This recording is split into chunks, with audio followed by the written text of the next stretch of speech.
Bueno, buenas tardes chicos, chicas, ¿cómo les va? Mi nombre es Juan Ignacio Robi, soy abogado especialista en propiedad intelectual y la charlita de hoy, más allá de que va a hablar mucho sobre propiedad intelectual, va a ser un panorama general de todos los aspectos legales a la hora de hacer un videojuego. Quizá no les sirva tanto a la hora de hacer la jam, porque obviamente la actividad no tiene un fin lucrativo, sino que es más bien juntarse a hacer juegos con gente que no conoces o con amigos, pero sí les va a servir para el futuro si quieren dedicarse a esto profesionalmente o incluso para saberlo como conocimiento general. La charla es bastante sencilla, mi idea no es atiborrarlos con conocimientos o con cosas muy técnicas, es hacerlo más bien light, así que si quieren interrumpir, interrúmpanme, no hay ningún problema y vamos charlando sobre la charla. Y bueno, para todo esto vamos a tratar de hacerlo lo más dinámico posible y vamos a arrancar con el primer nivel de la charla, porque la dividimos en niveles para que tenga un poquito más de onda en vez de que sea solamente una charla legal. Y vamos a arrancar primero con el tema societario. El chiste de la charla, como les dije, no es meterles información que nos vaya a servir o que no entiendan un carajo, porque a eso nos dedicamos los abogados, a hablar difícil y que la gente nos pague para reinterpretar esas cosas difíciles que escribimos o hablamos, sino que a ustedes les queden más o menos las bases, los guidelines, para poder manejarse en el futuro. Así que con cada tópico vamos a hablar de 3 cosas. ¿Por qué vamos a hablar de eso? ¿Cuándo vamos a tener que hablar de eso? ¿Y qué es lo que vamos a hablar de eso?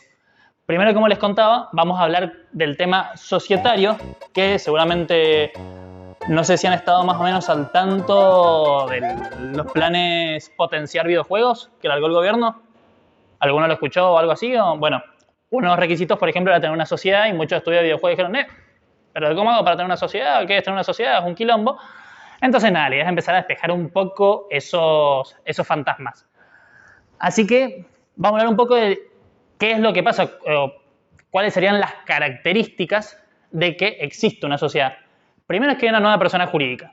Es decir, por ejemplo, Diego y yo tenemos un estudio de videojuegos y queremos hacer una sociedad que se va a llamar Diego Sociedad Anónima, por ejemplo.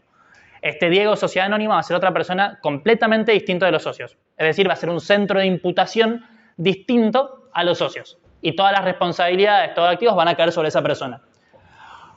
Otro de los beneficios y características es la distribución de ganancias. Básicamente la sociedad es un contrato más. No es que tenga una naturaleza jurídica tan distinta, pero ya es un formato estándar, por así decirlo, que nos lo da la propia ley y que todo el mundo entiende. Entonces, si ustedes van a tener que salir a buscar inversión de 50 lucas verdes o lo que sea, nadie le va a decir, sí, dale, te doy 50 lucas verdes, no pasa nada, me las devolveré en un par de años.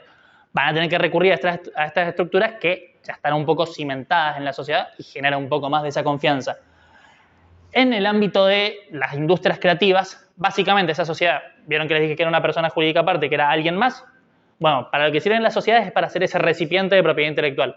Básicamente es como un tupper. En vez de que yo haga un juego, yo escribo un libro, por ejemplo. Ese libro, sí, es mío. Pero a la hora de que lo tenga que explotar otra persona, es decir, si yo hago un libro y lo quiere vender Diego, ¿cómo hago yo para darle eso? Tengo que hacer un contrato, no empiezo a hacer un quilombo. Si yo ya tengo directamente una sociedad, todos esos derechos pueden ir directamente hacia esa sociedad. Decime. ¿El registro del derecho nacional del autor? Si querés lo vamos a ver un poquito más adelante eso, pero pregúntame. Si venís con eso, después hablamos. Dale, perfecto. Tengo otra pregunta. Sí. En el caso de que nosotros como videojuegos estemos adaptando la propiedad intelectual de un tercero. Sí. Todo eso lo vamos a hablar en el segundo nivel. También lo vamos a hablar en el segundo nivel. Se está adelantando, así que esto lo hacemos rápido. No, entonces... tenemos... Claro, quiere activar el chip. Bueno, claro, sí. ¿Se puede hacer una cooperativa si no? Tranquilamente se podría hacer una cooperativa, pero es una estructura en la que difícilmente alguien te vaya a poner plata como inversor y además tienen estructuras de funcionamiento muy pesadas. Porque justamente en ese funcionamiento regulado por la ley, por ejemplo, vos para hacer una asamblea en una sociedad anónima tenés que hacer edictos en el boletín oficial. Esos edictos salen plata. Y con las cooperativas es otro bardo aparte porque justamente son cooperativas de trabajadores por lo general y todo eso, y esas formalidades terminan consumiéndote mucho tiempo que en vez de estar haciendo jueguitos o estar llevando adelante el negocio, lo vas a terminar consumiendo en cumplir las formalidades que te pide la ley. Entonces por eso ahora están de moda las SAS, bastante de moda. Son el tipo societario más nuevo, que es como el más adecuado porque tiene mucha facilidad y cosas así. No te molestan tanto con ese tipo de formalidades. Pero sí, se puede perfectamente. Pero para fondos concursos de búsqueda de inversores, recomendamos una SAS. Es mucho más simple constituirla. Mucho más simple. O sea, Mendoza, que es una de las provincias... Porque hay veces que no hay ganancias en esas AS. Bienvenido al duro mundo de los negocios. Los costos te los siguen cobrando igual, los impuestos te los cobran igual. Podés recurrir a diversas estrategias como constituir la sociedad y no ejercer actividad económica, que es lo que se denomina tener una sociedad dormant, en estado dormant, y la das de alta cuando recién vas a empezar a facturar o cuando vas a empezar a recibir plata. Pero eso lo tiene que ver más con una estrategia legal que con el derecho en sí. Pero sí, está muy bien la pregunta. Entonces, básicamente esto que es un recipiente de propiedad intelectual es mucho más sencillo cuando vas a un publisher decirle, che, mirá, vamos a hacer este jueguito, el dueño de este jueguito es Diego Sociedad Anónima. No, que Nacho hizo tal parte, que Diego hizo otra y que vos me das la plata a mí, que yo en Estados Unidos la bajo en cripto. Ningún quilombo, ¿entendés? Directamente depositado en la sociedad. Es mucho más sencillo. Y justamente tiene que ver con el último punto, que casi no se ve, pero que es la seriedad. Suena mucho más serio y más complejo de, tengo una sociedad, firmo como el presidente de una sociedad. No significa nada, es solamente un papel que han presentado en DPJ. Pero bueno, a la gente le gusta comerse ese verso. Esos son más o menos las principales características. Puedo empezar a hablar de responsabilidad civil y todo eso, pero la verdad que no viene tanto al caso. ¿Qué es lo importante del tema societario? Como les dije, tiene muchas ventajas, hay mucho humo también, pero tiene muchas ventajas y la sociedad no es que sea plenamente indispensable, sino que es algo optativo. A ver, es mucho más simple para encaminar un negocio, sí, son estructuras ya conocidas, lo vas a poder hacer mucho más fácil que simplemente decirle, no, que esto, que lo otro, que yo hice tal parte. Entonces, la sociedad la tienen que ver como un power-up. ¿Te sirve? Sí, te sirve. ¿Es obligatoria? No, podés pasar el nivel tranquilamente. Va a tener más complicaciones, pero lo podés hacer. Ahora vamos a hablar de cuándo conviene constituir la sociedad, porque justamente está muy relacionado con la pregunta de, che, yo tengo que seguir pagando impuestos como un boludo mientras la sociedad está constituida.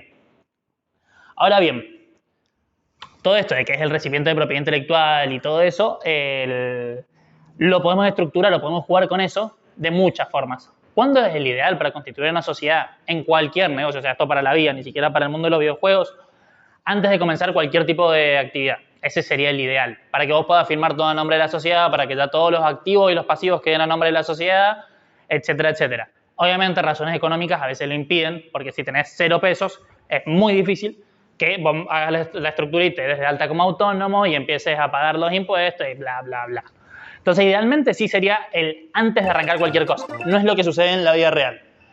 Porque justamente, ¿cuándo realmente se da? Cuando nosotros por lo menos tenemos un prototipo o un desarrollo más o menos avanzado. No solamente en el mundo de los videojuegos, sino también en el mundo de los negocios. Yo no me voy a alargar a armar una sociedad porque se me ocurrió una aplicación o porque se me ocurrió una idea de un juego. Yo voy a arrancar a hacer una sociedad en serio, yo voy a empezar a firmar papeles a nombre de la sociedad cuando ya tenga algo relativamente avanzado, por lo menos un par de prototipos testeados o ya tengo un grupo de personas que me están ayudando, ya sean amigos, empleados o otros colegas. ¿Y cuándo va a ser sí o sí necesario que armen la sociedad? Al momento de firmar cualquier cosa. Ya ahí vamos a tener que plantearnos el hecho de, muchachos, hay que hacer que esta responsabilidad no sea mía, que no me embarguen el auto, que a lo sumo embarguen las acciones de la sociedad.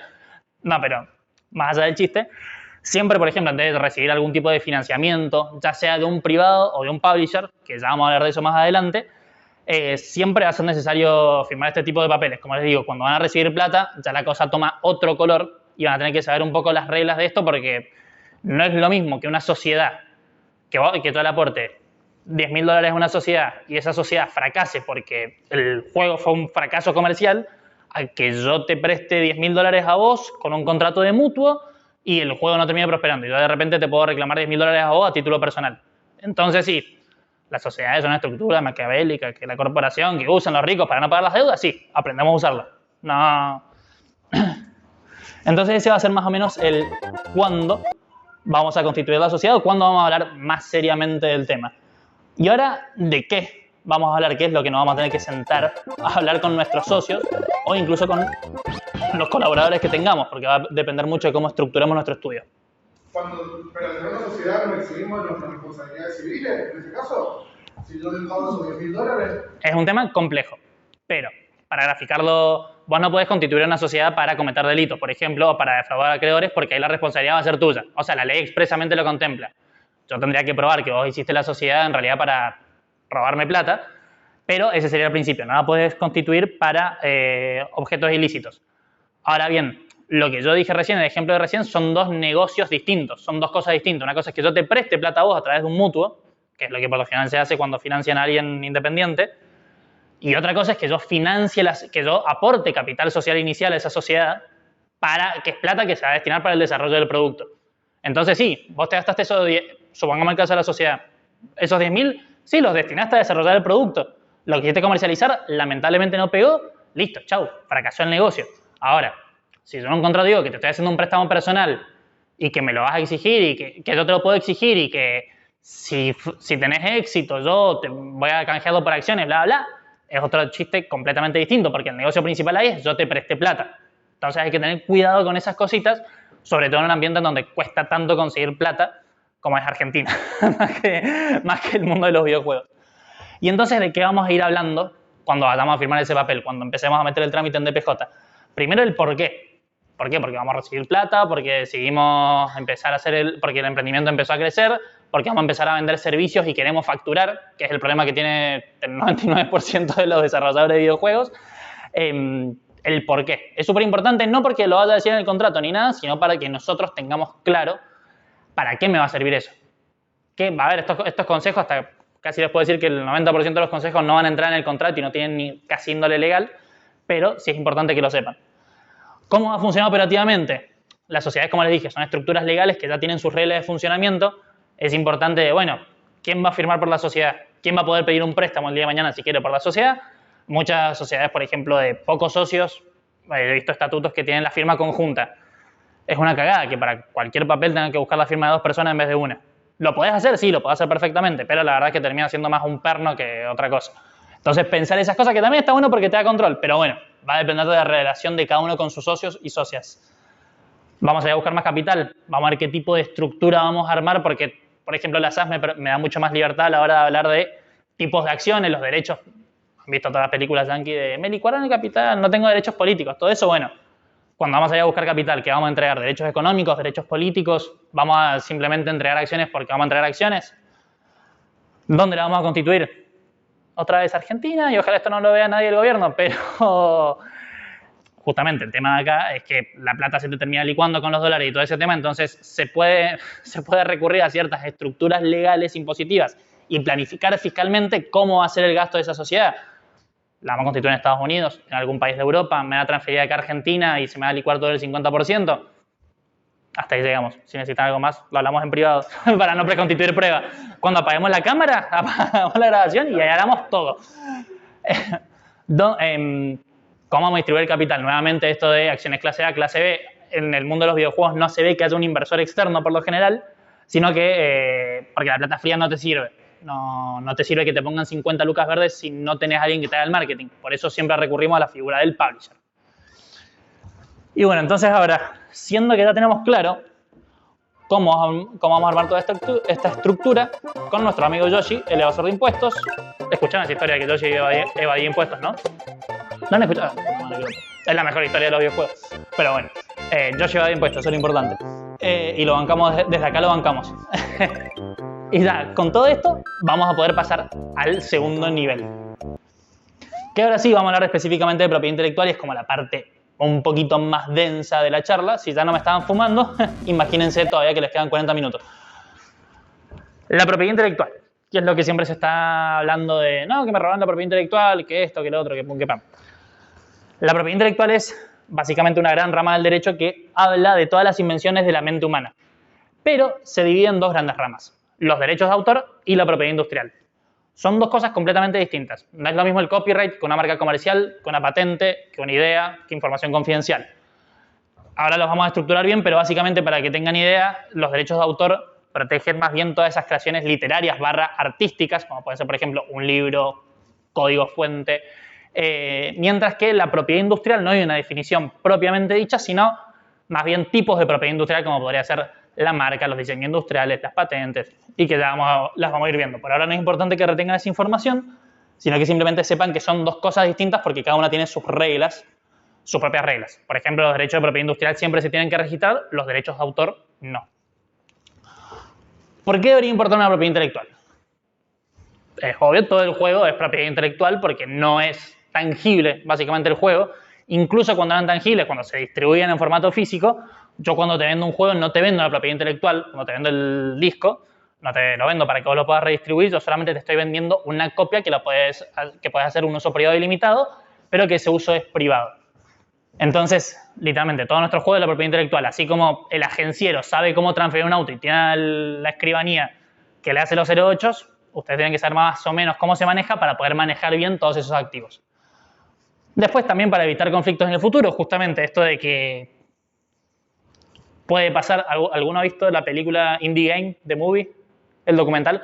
Bueno, vieron justamente que hay un quilombo con el creador del FES, que el chabón no podía dormir antes de la GDC porque el que había anotado la marca a su nombre era el socio con el que se había peleado. Entonces el socio, hasta el día anterior de la GDC, fue algo así como, bueno, loco, me tenés que dar $10.000 porque si no la marca está registrada a mi nombre.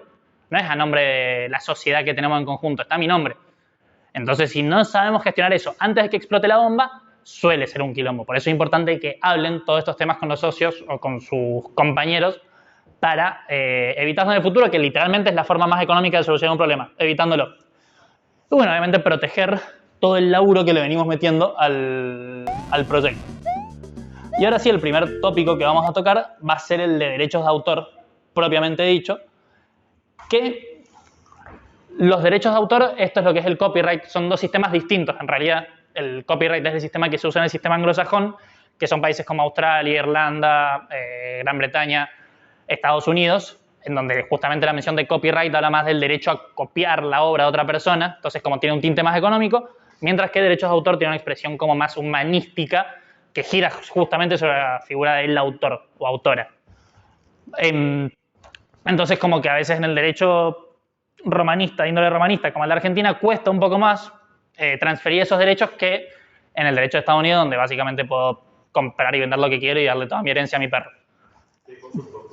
La diferencia entre trademark y copyright, ¿cuál es? El trademark vendría siendo otra vez, estamos con estaríamos hablando de un sistema distinto que es de Estados Unidos.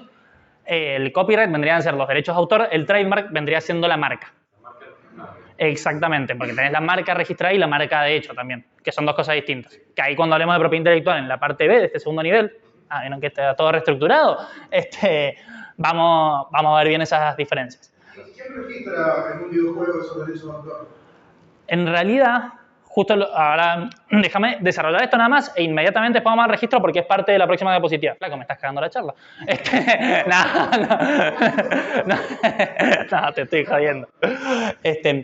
Bueno, básicamente con los derechos de autor se protegen las expresiones concretas de una idea. Suena como re global esto, pero tiene que ver con el hecho de que no estoy protegiendo ideas. Viste que siempre el chamullo barato de, el mercado de las ideas, sí, la economía de las ideas. Minga, las ideas no valen un carajo. Las ideas, por más que sean fantásticas, todos hemos desarrollado un juego que va a ser el mejor del planeta, todos tenemos una idea zarpada, pero la implementación de esa idea es lo que verdaderamente nos va a dar el diferencial. Y justamente el derecho no es boludo y se da cuenta de esas realidades y lo que protege no es una idea en general, sino la expresión. Tiene que ser original en el sentido de que puede ser individualizable de otra. O sea, ¿cómo diferencio yo los libros de Gerardo de Brujas, conocido como el Witcher, de El Señor de los Anillos? Porque las puedo individualizar a cada una.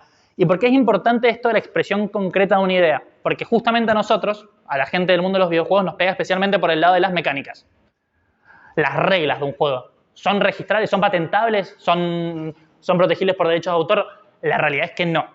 No porque justamente no pasan de ser eso. No pasan de ser una idea. Imagínense, en realidad, me vuelvo un poquito más atrás, la gracia, el objetivo de la propiedad intelectual tiene dos finalidades en realidad, la propiedad intelectual.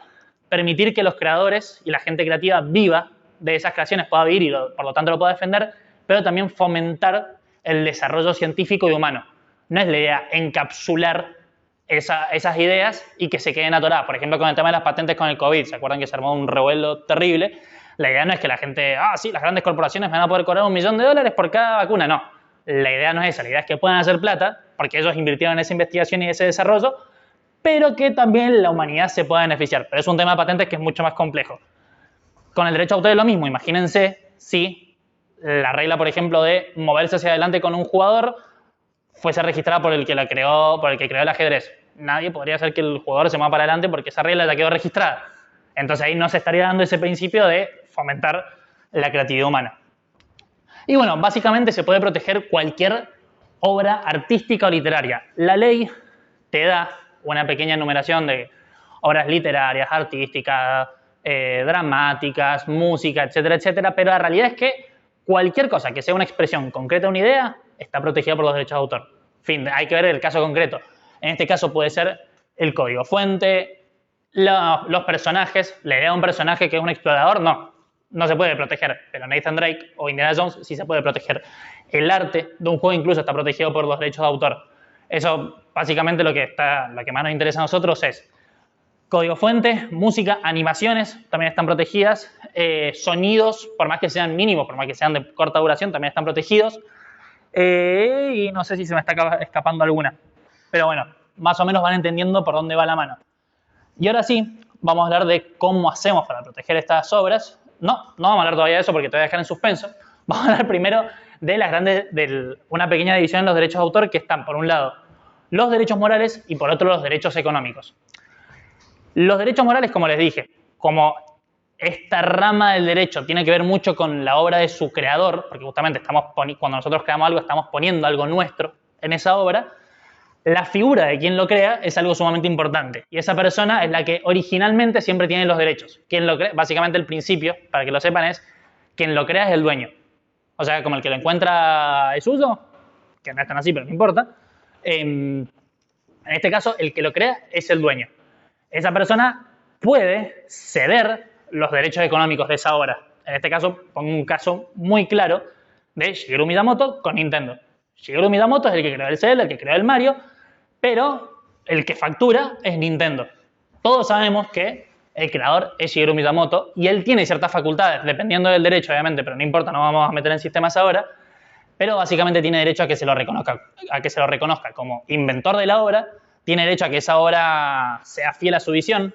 Por ejemplo, si Nintendo le hubiese comprado la idea y en vez de hacer videojuegos hubiese hecho una película para adultos de Mario, podría decir, che, no va, eso no era parte de la idea, no permito que lo usen de esa forma. Y por otro lado, justamente los derechos económicos, que son el derecho a explotar esa obra, que más allá de que también hay una enumeración taxativa, una enumeración en la ley, esa enumeración no es taxativa porque en estas industrias creativas todo el tiempo se descubren nuevas formas de explotar obras. Por ejemplo, la música, antes solamente la podías vender en un disco, de repente hoy la podés distribuir a través de medios digitales. Entonces, por eso la ley como que no se gasta mucho en definir cómo se puede explotar una obra. Pero bueno, básicamente es importante que sepan esa diferencia también porque en ese ceder los derechos económicos entran un montón de juegos. Yo puedo venderle toda mi obra a Nintendo para que Nintendo haga lo que quiera o se la puedo licenciar. Entonces, por ejemplo, puedo tener control sobre esa obra. Por ejemplo, si Shigeru Miyamoto hubiese licenciado Mario a Nintendo, él podría decir, bueno, se lo licencio por 10 años. En 10 años vemos si renovamos el contrato o no, porque yo capaz que se lo quiero vender a Sony. Entonces ahí empieza todo el juego, que es súper complejo, y que no vamos a tener eso porque vamos a estar horas. Guille, ¿te puedo pedir un vasito de agua, porfa? Salvo que quieras que empiece a incrementar la velocidad de mi voz, que no querés que pase eso. Y ahora sí, vamos a hablar de cómo proteger esas obras, o en realidad es de cuándo se protegen esas obras.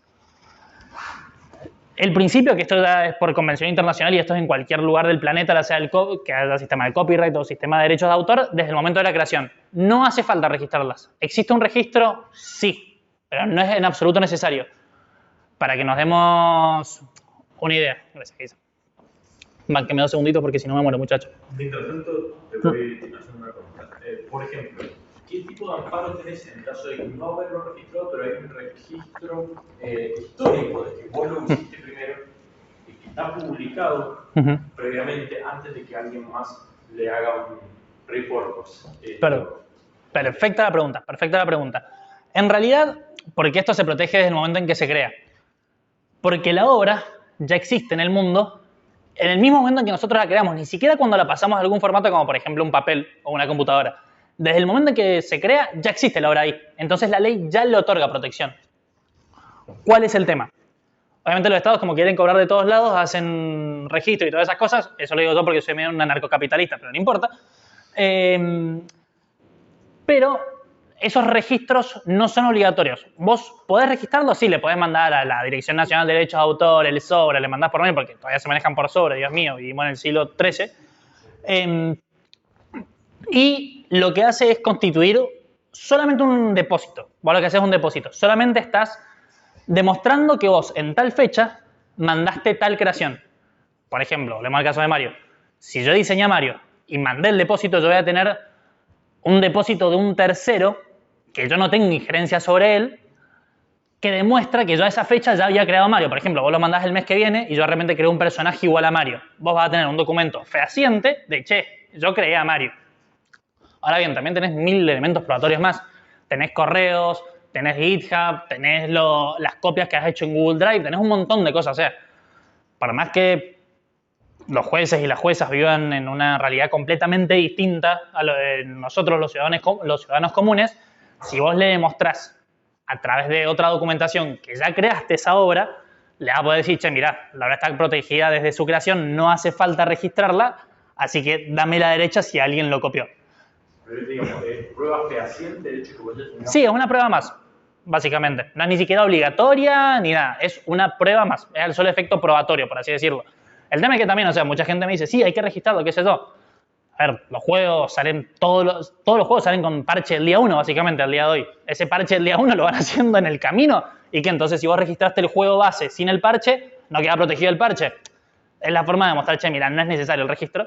Pero bueno, sí es una buena, a ver, ya si son una empresa grande y constituida, yo les recomiendo que lo hagan porque es un trámite que sale literalmente 2,50 mangos y se hace, y de eso vivimos los abogados, pero bueno, no es necesario, eso quiero que se queden tranquilos de que todo lo que ustedes hacen ya está protegido por defecto, por la ley. Intentar monitorear las infracciones de nuestra API es muy difícil porque justamente, ¿cómo vas a saber si alguien en China está usando un asset de tu videojuego? Es muy complicado.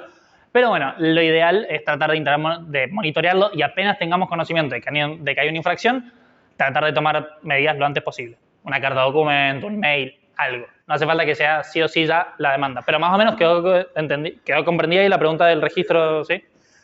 Lo pueden hacer igual, no hay ningún problema. La Dirección Nacional de Derechos de Autor tiene Twitter que es guión de videojuego.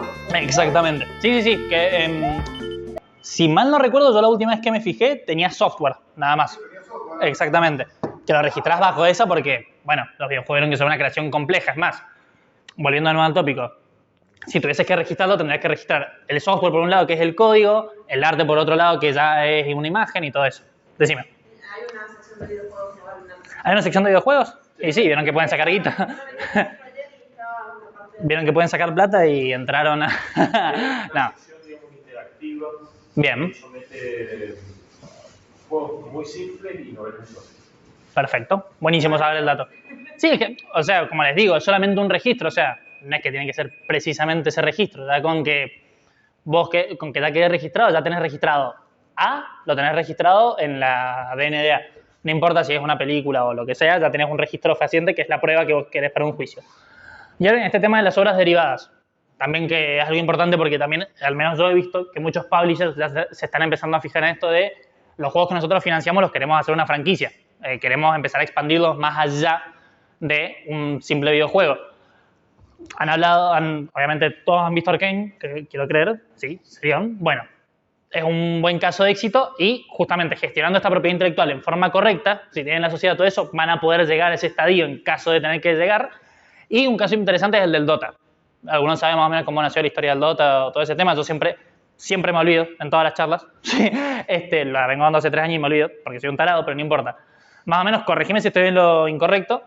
El Dota en realidad nace del editor de mapas del Warcraft, que exactamente lo modean un grupo de pibes y pibas, un grupo de modders, y empieza a tomar mucha popularidad. Entonces, lo que hace Valve, porque si no me equivoco Dota es de Valve, que chiquito dice, sí, es de Valve, lo que dice Valve dice, bueno muchachos, hicieron un juegazo, ese editor de mapas no tenía ningún términos y condiciones anexo, entonces Blizzard no va a ser el dueño de eso, porque en realidad, ¿qué es lo importante de las obras derivadas? Ahora me acuerdo bien porque esta es diapositiva. El conflicto original lo generó Blizzard queriéndoles cobrar derechos de autor por lo que habían... Le metieron la traba por la marca. Pero ahí va, pará. Meto primero un paréntesis porque eso lo tendría que haber dicho antes. Las obras derivadas, ¿para qué? nosotros podamos basarnos en una propiedad intelectual ajena para hacer cualquier tipo de obra, ya sea un libro, una película, un videojuego, lo que sea, necesitamos el permiso del autor original. ¿Qué pasa? En el caso de Dota, yo estoy usando un motor de desarrollo que me lo proporciona Dota y me lo proporciona Activision Blizzard, que es el editor de niveles. Por lo tanto, podríamos decir que todo lo que salga del editor de niveles tendría que hacerlo con permiso de Blizzard, porque él me está habilitando ese código fuente, él me está habilitando esas herramientas. ¿Me explico más o menos? El tema es que no decía nada sobre los términos y condiciones. Entonces, ¿qué? ¿Yo todo lo que hago con Adobe es de Adobe? No. Vamos, me está dando un programa para hacer arte, nada más. Entonces, por eso el juego no termina de ser Activision Blizzard. Si el flaco te dicen, vos usás este software y todo lo que creas es parte, yo soy parte dueño, está bien, nos la jugó. Pero este no es el caso. Entonces pasó esto justamente de que los modders hicieron el Dota 1. Tuvo éxito. Valve dijo, muchachos, los contratamos para hacer el Dota 2. Bueno, hagamos el Dota 2, la propiedad intelectual es nuestra, la hacemos nosotros, no hay problema. Lo empezaron a hacer y justamente cuando iban a hacer el registro de marca, Activision Blizzard dijo, muchachos, se nos está escapando la tortuga, tratemos de trabarle ese registro de marca. Que vos para oponerte al registro de una marca no hace falta que tengas un derecho legítimo, simplemente te opones y ahí trabajas el trámite, por así decirlo, hasta que se resuelva o hasta que la instancia administrativa lo resuelva. Y entonces, bueno, ahí se tuvieron que sentar Activision, en ese momento creo que era Blizzard nada más, Blizzard con Valve y decir, bueno, muchachos, ¿cómo lo solucionamos? Con plata. No se ha hecho público el monto, pero básicamente tuvieron que comprar la marca a pesar de que no había ningún derecho de nadie. Pero básicamente un lío jurídico importante que encima se metió una compañía enorme como Blizzard, una vez que le pasó a un productor independiente de videojuegos. Y bueno, ya más o menos con todo este conocimiento vamos a poder pasar al segundo nivel que ya se pone más complicado de propiedad industrial. En realidad la parte B del segundo nivel. ¿Alguna pregunta, alguna duda por ahora? ¿Algún requisito como que no hable tan fuerte o que no hable tan rápido? El contrato que propone Unreal de que una vez que haces $1 millón al 5%, ¿eso entraría como propiedad industrial o propiedad intelectual? Y en realidad ahí no estaría entrando en ninguna de las dos, porque yo no le estoy cediendo ninguna propiedad intelectual a Epic. Simplemente ellos me están diciendo, yo tengo una herramienta para crear cosas. Si vos creas algo que hace $1 millón, $1 millón. Imagínate, se conformaban con nada. Si hace $1 millón, me das una parte de las regalías. Es un acuerdo entre privados y tiene que ver con la herramienta que te están prestando y las condiciones. Pero no estás tocando la propiedad intelectual. Vos seguís siendo dueño del 100% de lo que haces. Una cosa es que porque yo a propósito, era medio confuso el caso de recién a propósito de justamente, si yo uso un programa, lo que yo creo que ese programa es del dueño del programa, no, la gana, o sea, me está dando una herramienta para crear algo. Pero si vamos a poner un término y condiciones en el que me digas, yo te propongo, te doy esta herramienta, pero a cambio vos me das la propiedad intelectual, ya es otro cantar. Vos te fijás si firmar ese contrato o no. Parece que le da atento a las cosas. Obviamente esto a Epic no le conviene, porque es un tema reputacional. Guille. ¿Cómo se relacionan el tema de licenciamiento con obras derivadas? Excelente la pregunta. Es la forma de... Básicamente un contrato de licenciamiento no lo define la ley, pero el contrato de licenciamiento es prestarle a alguien o darle el permiso para que haga algo.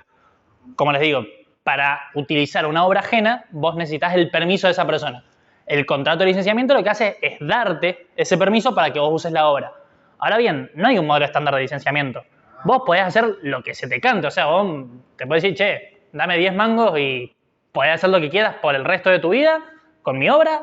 O podemos ponerlo estricto y decir, bueno, mirá, vos antes de publicar cualquier juego me vas a mandar, durante toda la iteración del videojuego en la etapa de preproducción, me vas a mandar todos los guiones, me vas a mandar todos los diseños, me vas a mandar arte conceptual, yo te lo voy a tener que aprobar para que puedas seguir con desarrollando el juego o no, y un montón de cosas. Es más, justamente, como la propiedad intelectual es algo intangible y algo que no está regulado en la ley, todo lo que nosotros tengamos que hacer con propiedad intelectual, lo ideal es que quede por escrito. No es obligatorio, pero la verdad que termina siendo algo básicamente necesario de todo lo que nosotros hagamos que quede por escrito para que quede bien claro cómo se va a manejar eso en el futuro, porque no hay reglas por defecto. Entonces, por ejemplo, si yo licencio algo sin ponerle un tiempo, no le pongo un tiempo de duración a la licencia, ¿qué podemos interpretar ahí? La verdad no tengo ni idea, pero vamos a tener que hablar con un juez de por medio que no entiende que eso es el mundo de los videojuegos, no van a entender un carajo, va a ser un berenjena ese juicio. Entonces siempre dejar todo por escrito y bueno, como te digo, el tema del licenciamiento va a tener que verse en cada caso concreto y en cada negociación para ver cómo lo hacemos.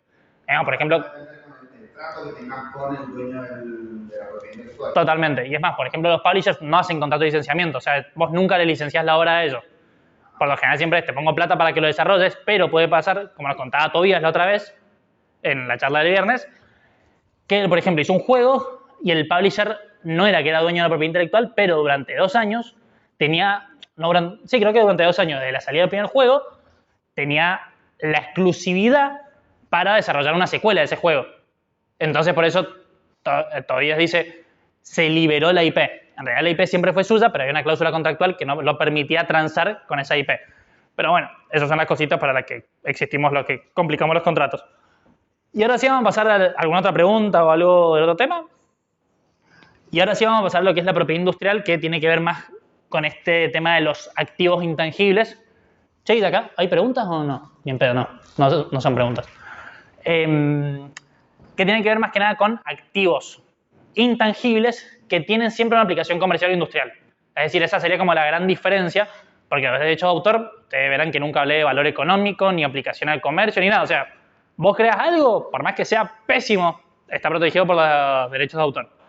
Ahora bien, ya en la propiedad industrial estamos hablando de otra cosa y son, como les digo, activos que ya tienen una aplicación industrial, una aplicación comercial o una intención de ser aplicado al comercio. Y básicamente los 3 grandes institutos acá, existen más, pero no vienen al caso, son las marcas comerciales, los diseños industriales y las patentes, que vamos a ir viéndolas en detenimiento a cada una. Y vamos a arrancar primero por la marca, que vendría siendo lo más importante. Bueno, tampoco sé si lo más importante, pero definitivamente algo esencial, que les pongo otra vez el caso práctico del Dota 2, de miren hasta dónde llegó un quilombo por un tema de una marca. Básicamente la marca es el derecho exclusivo a utilizar determinado signo o símbolo para identificar cierta clase de productos o servicios.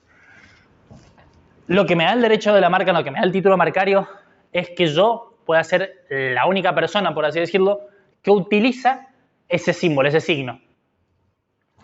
No es que haga un monopolio, ni nada por el estilo, porque ahí ya estamos hablando de una patente, pero justamente me da esa potestad, esa facultad de que yo soy el único que tiene derecho a utilizar ese símbolo. Ahora bien, ¿cómo hago yo para tener ese derecho exclusivo? Registrándolo. Por ejemplo, yo puedo crear una marca, por ejemplo, Fila. Yo puedo crear la marca Fila, todo. Si no la registro, no voy a tener el derecho para hacer el titular exclusivo. Entonces, capaz que se pone alguien más de nombre Fila, que también haga ropa, y de repente ahí se nos metemos en el quilombo de, bueno, ¿y quién tiene el derecho en realidad? Porque por naturaleza no recaen los derechos de autor sobre esa marca. No la puedo proteger con ese tipo de institutos. Tengo que recurrir sí o sí a las marcas. Existen leyes de competencia desleal, obviamente yo no puedo hacer eso. Fila, por ejemplo, sería una marca renombrada, no importa el caso, pero sí puede pasar con muchos estudios. A mí me ha pasado a registrar estudios. Eso es cuando se refiere a una misma industria. Exactamente, ahora vamos al de cierta clase. Totalmente, ahora vamos con el tema de ciertas clases de productos o servicios. Pero, me perdí, no sé dónde estaba. Decime, Guille. Pidiendo definitivamente vaya un toque más lento. Decirle que la graben y la pongan en por 0.5. No, vamos a lento. El derecho a identificar está en el caso de Fila. Ah, claro, que estudios que, por ejemplo, muchos tienen el nombre Creative Studios. Tanto Creative Studios, tanto Creative Studios. No pasa nada. Si yo, por ejemplo, me llamo Juanito Creative Studios y hay otro que se llama, no sé, Marrón Clientes Studios, Creative Studios, no pasa nada. Pero ya empieza a haber un término genérico en la marca y ya de repente cualquiera se puede poner Creative Studios y quizás eso te jode o quizás no. No te digo que te va a diluir la marca. Pero por las dudas resguardémonos porque puede llegar a suceder que nos terminen ocupando el nombre de primera mano. Y la verdad es que un registro es un trámite bastante sencillo, es un trámite bastante barato dentro de todo. Entonces yo les recomiendo que ya cuando se les ocurra incluso el nombre de la marca ya empiecen a pensar en registrarlo. El tema es, por ejemplo, ¿a nombre de quién lo registramos?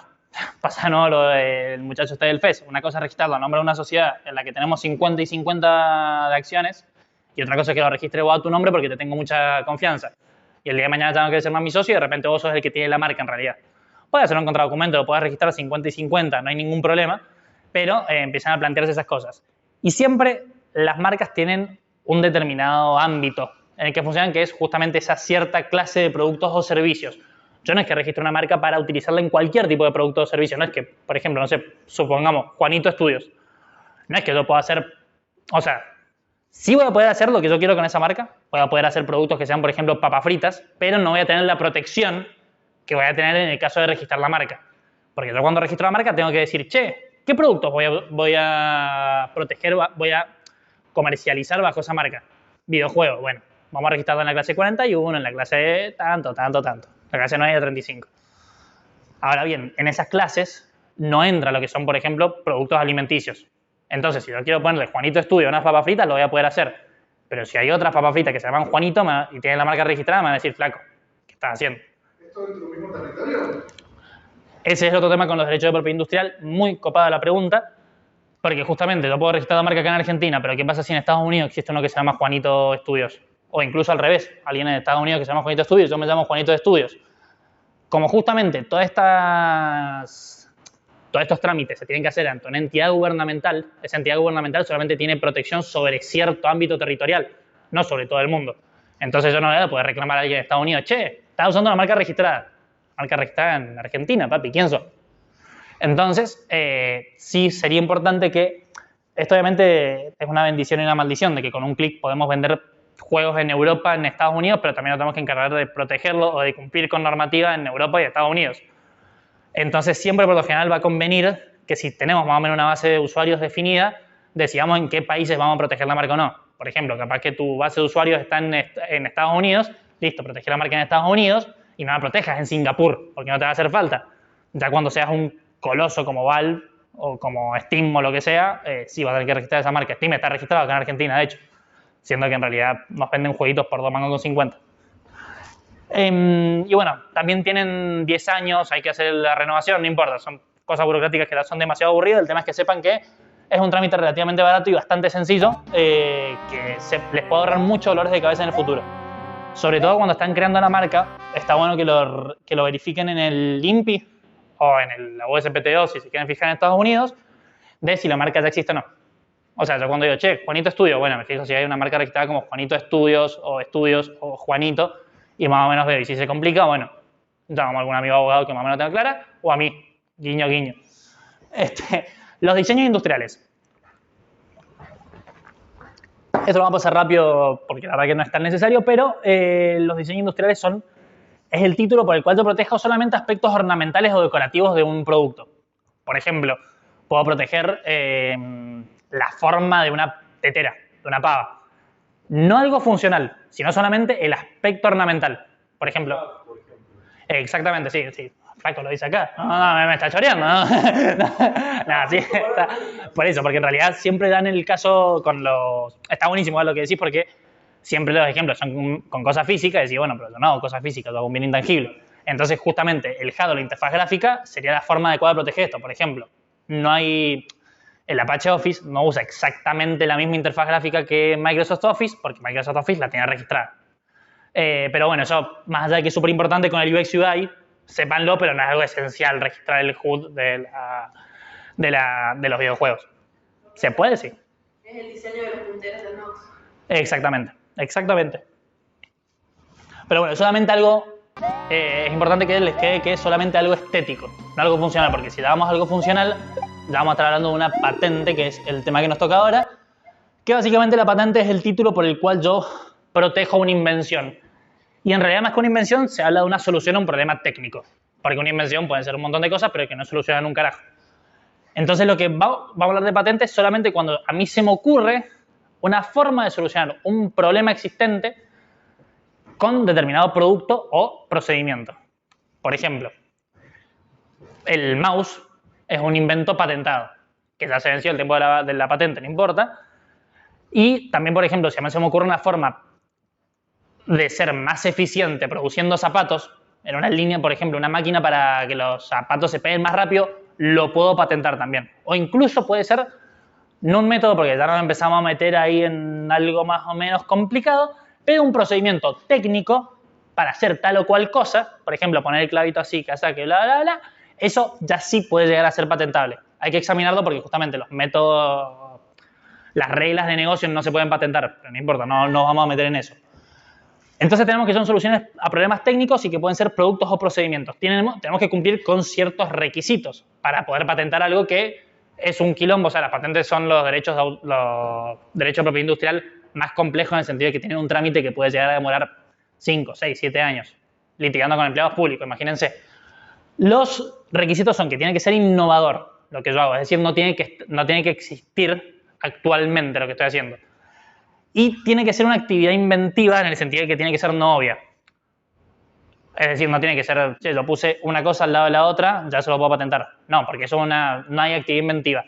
Estos dos requisitos, innovación y actividad inventiva, se van a medir de acuerdo a lo que se llama el estado de la técnica, que ahí es donde empieza el quilombo. ¿Cuál es el estado de la técnica actual en hacer videojuegos, por ejemplo, en programar cosas? ¿Cuál es no el estándar, sino el nivel de conocimiento que hay en la industria? Y lo que va a hacer el empleado del limpio de la USPTO va a ser, bueno, este es el nivel de conocimiento. Lo que creó esta persona excede ese nivel de conocimientos, es decir, ¿hay actividad inventiva? ¿Está elevando el estado de técnica o está dentro de lo que ya existía? ¿Me explico más o menos? Ahí es donde empieza el quilombo de cuál es el estado de técnica, cuándo se mide el estado de técnica, que es el momento de la creación de la patente, pero ¿cuál era el estado de técnica en ese momento? Tengo que hablar con alguien que tenga papers, que se hayan leído los 1000 papers que han salido hasta esa fecha. Por eso es un trámite que se demora tanto. La aplicación industrial, es decir, no puede ser algo abstracto o algo que no sirva, que no tenga esa aplicación. Y la divulgación, porque yo cuando hago una patente voy a tener que publicarla en el boletín de patentes y justamente, ¿cuál es la gracia de esto? Que yo está bien, te voy a dar el monopolio de esto durante 20 años, pero te lo voy a dar a cambio de que vos reveles cuál es el secreto. Entonces, el día de mañana, cuando ya pasen los 20 años y vos no tengas más esa patente, todo el mundo va a poder crear eso. Entonces vas a perder el monopolio. ¿Más o menos me explico? Por ejemplo, las patentes para las vacunas del COVID y todo eso son accesibles. Ustedes pueden ver cómo se hace una vacuna contra el COVID. Y si la quieren hacer, la van a poder hacer, pero va a estar en infracción porque va a estar en el periodo de protección de la patente. Pasan 20 años, van a poder hacer vacunas del COVID en sus casas, en la comodidad de sus hogares. Pero bueno, ¿por qué este caso es interesante? Vieron que yo estaba hablando de que las mecánicas no se podían patentar. Bueno, vieron el caso del Shadow of War. Exactamente, el sistema Nemesis, que básicamente era el sistema por el cual un enemigo se acuerda de cómo lo mataste o se acuerda de cómo él te mató a vos. Entonces, en la próxima vez que te lo encuentres, no es que es un prefab más, no es un enemigo más, sino que es alguien que se va a acordar de decir, ah, ¿te acordás cuando me tiraste del barranco? Ahora te voy a hacer cagar. Por ejemplo, no es tan así. Pero eso de repente fue algo novedoso. O sea, la verdad que era una mecánica que no se había presentado en ningún juego hasta el Shadow of War. Lo que hizo Warner fue meter un montón de abogados y dijo, muchachos, hay que conseguir una patente de esto. En principio, los programas de software no se pueden patentar. Está previsto expresamente en nuestra ley, por ejemplo, pero ellos registraron en Estados Unidos, no me acuerdo ahora en qué estado, pero que claramente esa previsión no estaba. Y es importante que ustedes sepan esta pequeña diferencia. Que ellos hayan patentado el sistema Nemesis, ¿significa que yo no pueda crear un sistema Nemesis? No. Lo que no puedo hacer es el sistema que ellos han divulgado, el conocimiento que ellos han divulgado, por así decirlo. Yo no puedo agarrar su mismo código y decir, bueno, lo voy a copiar, así como está publicado en el boletín de patentes, lo copio y lo pego. Yo me voy a poder inventar un sistema Nemesis que no tenga nada que ver con esa arquitectura de datos o members o lo que sea. Pero sí voy a poder diseñar yo mi propio sistema. ¿Qué pasa? El día de mañana yo diseño mi sistema, me va bien y de repente me llega una carta de documento de Warner Bros. De, che, violaste nuestra patente. Hasta yo me voy a cagar en las patas de decir, muchacho, qué feo cruzarte a Warner Bros. No van a estar en infracción y no va a pasar eso, pero eso es lo importante, que sepan circunvalar la patente, se llama eso, o sea, circunvalar el ámbito de protección, decir, bueno, no voy a entrar ahí porque obviamente ahí pierdo, voy a ir por el costado. El tema es, bueno, cuán por el costado vas y si en algún momento te metes, vas a estar en infracción. Pero bueno, eso para que más o menos lo sepan a modo de... Entonces, Sí. la implementación de nueva tecnología está al límite con eso. Totalmente, totalmente. Justamente Apple está tan bien valuada porque tienen una política de protección de propiedad intelectual muy fuerte y justamente sus diseños de teléfono, la tecnología del teléfono, tiene un montón de patentes encima. Y las de todo, la de Samsung con sus... Ay, no me sale ahora lo que le vende Samsung a todo el mundo. No importa, pero les venden unos componentes que ahora no me estoy acordando. Los semiconductores, ahí está. Los semiconductores de Samsung también tienen un montón de protección. Pero sí, la tecnología es todo un tema con la propiedad intelectual. Ahora estamos limitando al tema de videojuegos, pero hay para hablar durante mucho rato. Pero bueno, ya a este nivel lo podemos dar por terminado, pero no. En realidad me faltan los secretos comerciales, que estaban escondidos ahí, no sé si lo vieron. Trucos de diseño de juegos. ¿Qué son los secretos comerciales? Porque acá les hablo un montón de cosas, de sí, las patentes, las marcas, bla, bla, bla. Pero hay cosas que no entran. Por ejemplo, cómo nos manejamos en la empresa. ¿Cuál es la IP que estamos desarrollando? Eso no está protegido per se. Y yo no sé qué está desarrollando Nintendo ahora, o sea, sí, pero no. Yo, cuando hablen con gente de cualquier empresa, van a decirle, no, sí, estamos trabajando en una IP muy famosa. Bueno, pero contá, no, loco, no puedo. Me hicieron firmar un contrato que me dice que no puedo hablar de eso. Esos son los famosos NDA y es lo que termina siendo información confidencial. Básicamente hay que cumplir 3 requisitos que, más allá de que lo especifique la ley, estos son requisitos generales a cumplir en cualquier lugar del mundo, tiene que ser información secreta en el sentido de que no tiene que ser conocida por la generalidad de la gente, no tiene que estar en el conocimiento público, tiene que tener ese valor, el hecho de ser secreta, como que bastante obvio esos dos, y yo tengo que tomar medidas para proteger esa información. Una medida adecuada sería hacerle firmar el contrato a mis empleados y a toda la gente que entre en conocimiento de esa información para que no la divulguen. Y acá puede entrar un montón de cosas, no solamente el IP que estoy desarrollando, sino todo lo que yo quiero que no salga hacia afuera. No puedo terminar de proteger, por ejemplo, no es que usamos Scrum en la empresa para poder desarrollar en forma ágil. Bueno, firmemos para que el Scrum sea nuestro. No, esa información que ya existe en el mundo. Entonces no vas a estar cumpliendo con el primer requisito.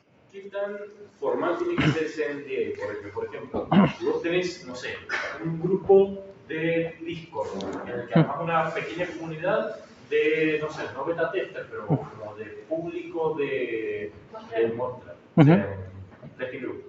Y poner, no sé, un pequeño chequeo de que aceptás las bases de condiciones como NDA o necesitas algún tipo de contrato formal.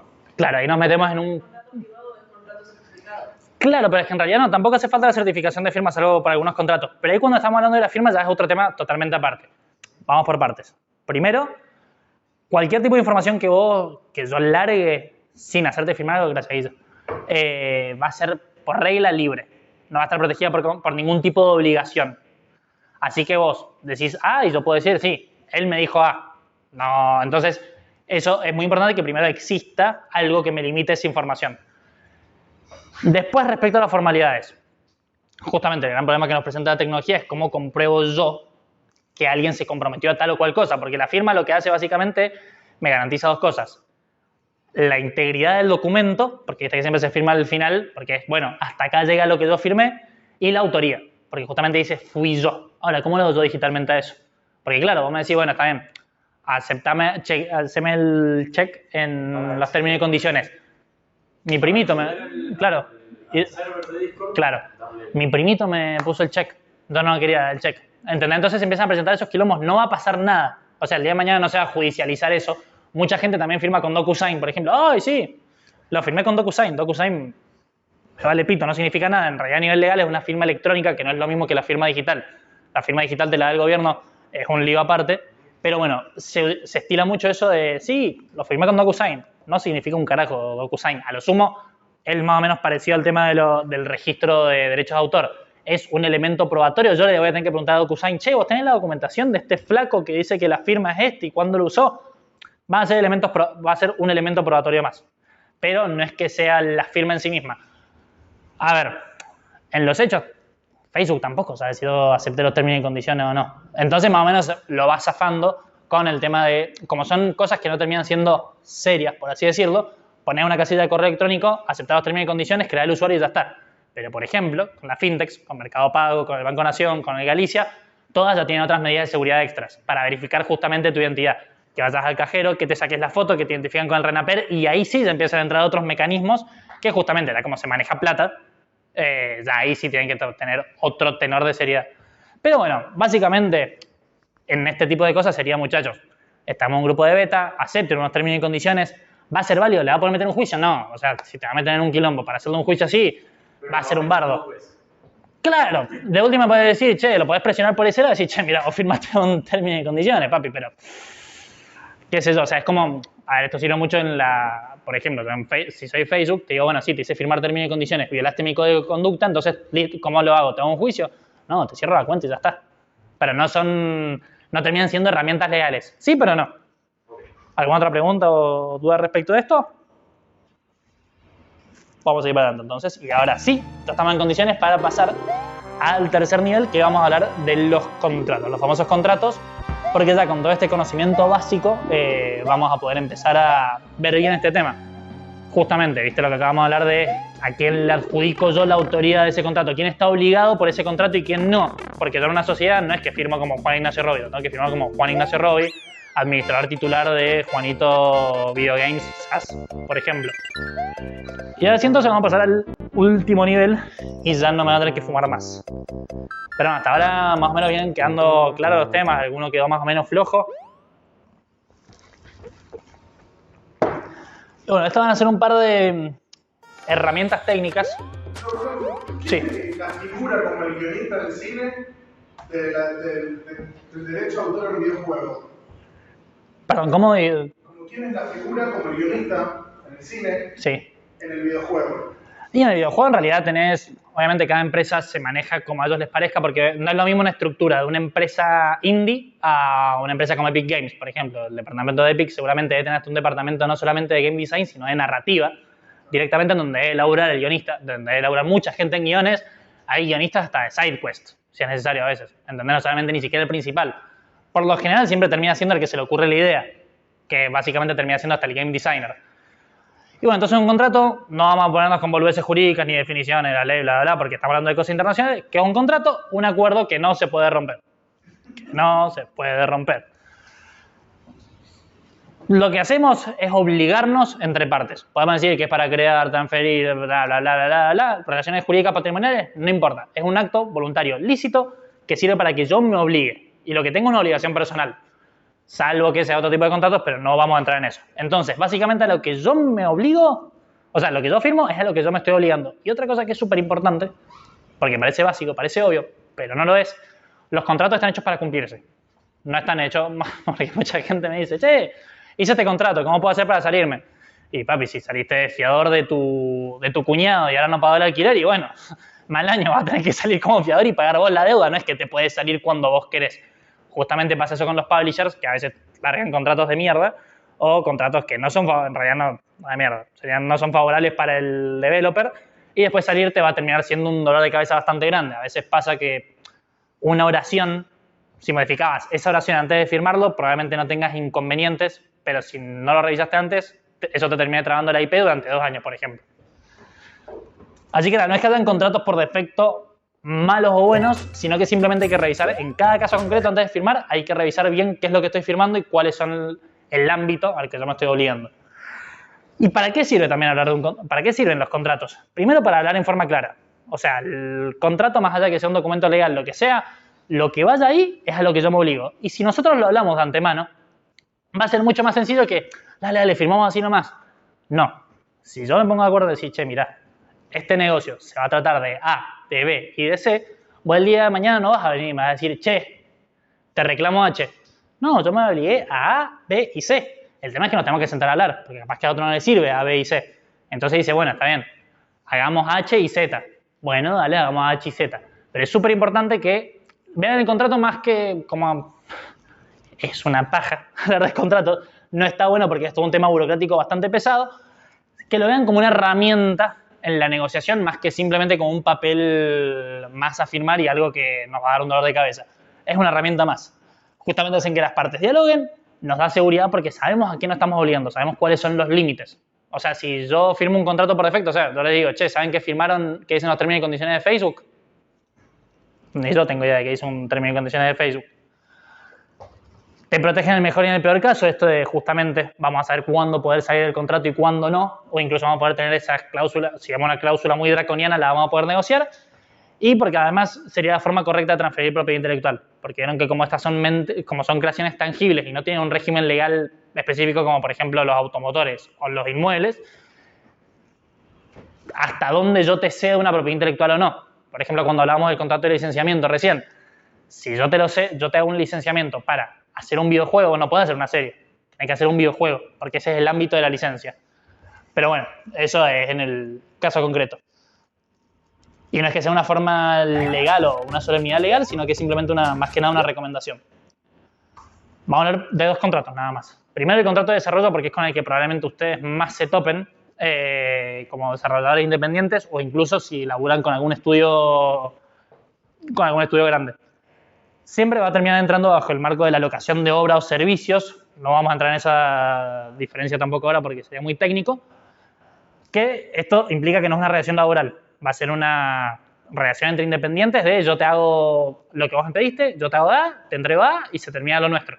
No vamos a entrar en lo que es una relación no registrada o no registrada irregularmente, porque ese es todo un tema en Argentina. Esto va a ser un contrato bastante usual para todas las áreas del ámbito de la creación de videojuegos. Los desarrolladores, los que hacen el sonido, los que hacen la música, los que hacen animaciones, los que hacen el guión, no está limitado solamente al desarrollo de código. Incluso hasta yo podría decir que tengo un contrato de servicios con mis clientes cuando les doy consultas jurídicas, por así decirlo. Vamos a tener que hablar del ámbito del contrato, justamente, que es lo que yo te voy a entregar. Que vos me contratás para que yo te haga un guión, para que yo te haga arte. Bueno, ¿cuántas piezas de arte? ¿Cuántas animaciones? ¿Cuántos sonidos? ¿Cuánto audio? ¿Cuánta música? La remuneración, ¿cómo lo voy a pagar? Podemos pactar los entregables, es decir, por ejemplo, para el día 10 de febrero vos me vas a entregar 3 cosas. Si no, el contrato yo lo puedo resolver. O sea, yo te pedí 10, bueno, para el día de febrero me vas a entregar estas 3 primero, después estas otras 3 y así hasta completar todo el contrato. Pero tienen que saber que todo eso se puede charlar. Y es lo que convendría charlar para justamente no tener después problemas con la otra persona.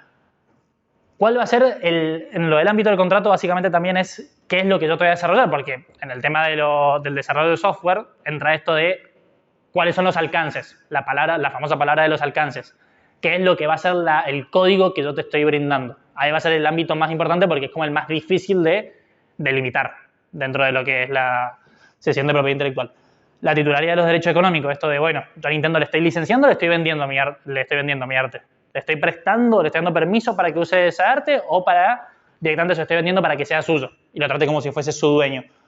Confidencialidad en caso de ser necesario, otra vez la obligación de información confidencial que tiene que quedar por escrito y la exclusividad en el caso de que yo quiera que ese arte que vos me haces sea solamente para mí o que incluso lo puedas poner en tu portfolio y el día de mañana te lo compra alguien más. Pero bueno, todas esas cosas, si no se hablan, no existen. Es importante que sepan eso también. Por eso estos más que nada son como consejitos legales. Y ahora sí, con este power up de los contratos ya vamos a poder enfrentarnos al malo final, por así decirlo, que va a ser el publisher. A ver, esto me ha pasado con algunos grupos medio hippies también de desarrolladores, ¿no? Que dicen el publisher es malo o el publisher... cosas así, porque obviamente el que te pone plata y va a querer garantizarse la mayor cantidad de derechos a su favor. Lo que vamos a estar hablando acá pueden ser de varias cosas. De alguien que viene y te pone plata para desarrollar el juego, de alguien que te está pidiendo la licencia de tu propiedad intelectual. Pueden haber un montón de casos. El tema es saber delimitarlo y hablarlo. Por eso le digo, antes de firmar cualquier cosa, siempre hablen con un abogado, por lo menos para entender por dónde va la mano. Vamos a hablar de temas como el financiamiento. ¿Cómo nos van a bajar la plata? En un país como Argentina, ¿cómo nos van a bajar la plata? Todo por adelantado. Vamos a tener que hacer presupuestos para que justamente si ellos laburan sobre cash flow, yo les pueda decir, bueno, el primer mes me va a tener que dar 1.000, el segundo mes me va a tener que dar 1.500 y así. Es súper importante que si se dedican a esto profesionalmente, sepan armar presupuestos también. El ámbito de licenciamiento, de la determinación de la IP. Vos me decís, che, yo te pago para que desarrolles tal jueguito. Bueno, pero ¿cómo delimitamos cuál es ese jueguito? Con el documento de diseño sería lo ideal y con algún que otro arte conceptual, pero no es que exista como, por ejemplo, sí, te vendo este auto que existe acá, que tiene esta patente. No, es como, bueno, ¿qué es este juego? Y yo lo voy a variar, ¿tengo derecho a variarlo? ¿No tengo derecho a variarlo? Y cosas así. Anticipos y entregables, la contracara de lo que hablábamos recién de que te puedan exigir que puedas entregar tal o cual cosa en determinada fecha. La distribución de ganancias, que por esto suelen tildarlos de máquinas capitalistas trituradoras de personas publishers, de que por lo general, a ver, el publisher es el que está corriendo el riesgo inversor, es el que te está poniendo 50 lucas verdes sin saber si eso va a triunfar o no. Entonces, es súper razonable que esa persona se garantice que los primeros $50.000 les vayan directamente a él, porque él ya te financió, y después sobre el excedente nos repartimos 70-30, 50-50. Tengan en cuenta que en el medio está la comisión de Steam, en el caso de que hagan para computadoras, o de la Play Store, en el caso de móviles. Que eso ya no tiene nada que ver con el publisher y es otro tipo de contrato, un contrato de distribución, no tiene nada que ver con esto. El derecho a obras derivadas, por ejemplo. ¿Quién va a tener control de la IP? Por ejemplo, si alguien me quiere contactar para hacer una serie de la IP, ¿a quién le va a preguntar? ¿Al publisher o a mí? ¿A quién le va a pedir permiso? Entonces hay que pactar eso. En principio, como les digo, serían ustedes, ningún publisher va a ser tan choto de decir, quédenselo ustedes. No, el publisher seguramente le va a decir, bueno, a mí me licencias toda la API, si alguien quiere hacer una serie, que venga a hablar conmigo y yo me pongo a hablar y ahí vemos cómo distribuimos ese dinero. Y la territorialidad. ¿En qué ámbito? Acá tendría que ser territorialidad y plataforma. ¿En qué ámbito yo estoy licenciando esa propiedad intelectual? Si yo no pacté nada, bueno, entonces le estoy dando una licencia mundial o una licencia solamente para el país. Es como que ya empieza a ponerse muy gris la cosa ahí, no queremos discutirla en un tribunal de justicia. Entonces, nada, siempre es importante que pacten sobre qué ámbito yo le estoy cediendo la propiedad intelectual, por lo general es mundial. Y qué plataforma, porque justamente no es lo mismo explotarlo en computadora que en PlayStation. Son dos explotaciones económicas distintas, entonces si ellos quieren reservarse el derecho a hacer el port, tendríamos que pactarlo en el contrato. Y si no pactaran nada, va al año. Pero bueno, es súper importante que también sepan eso. Porque básicamente todo ese ámbito es lo que van a estar licenciando. Y si no se pacta nada, no vamos a hacer nada. Y bueno, lo importante no es matar al publisher saltando 3 veces en la cabeza, sino más bien trabajar junto a él, aunque él nos persiga y nos quiera volver locos y nos quiera matar. De vez en cuando, nosotros vamos a tener que trabajar en conjunto con esa persona. Y hay un último tópico que lo vamos a nombrar muy por encima, porque más allá de que elaborado con este tema también no viene tanto al caso, el tema de la confidencialidad de los datos. Mucha salida de los videojuegos es hacer jueguitos mobile gratuitos en donde básicamente no es cayendo datos, pero empiezan a estar estas cosas de la publicidad dirigida y esas cosas.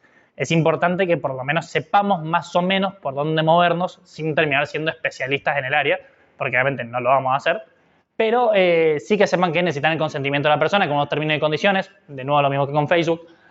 Informar la finalidad para que estoy recolectando la información. No es lo mismo decirle, che, estoy armando una base de datos para jugadores RTS que decirle, sí, te va a llegar publicidad por toda la información que vos nos estás dando en base a tus gustos y yo esa información la voy a poder disociar y dársela a otra persona.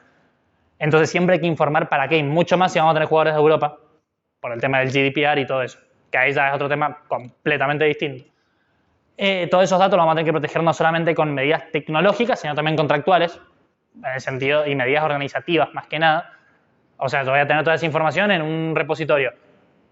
¿Quién va a acceder a esa información? O sea, no es algo de, ay, sí, vamos al juego, recolectemos un montón de información y ya está.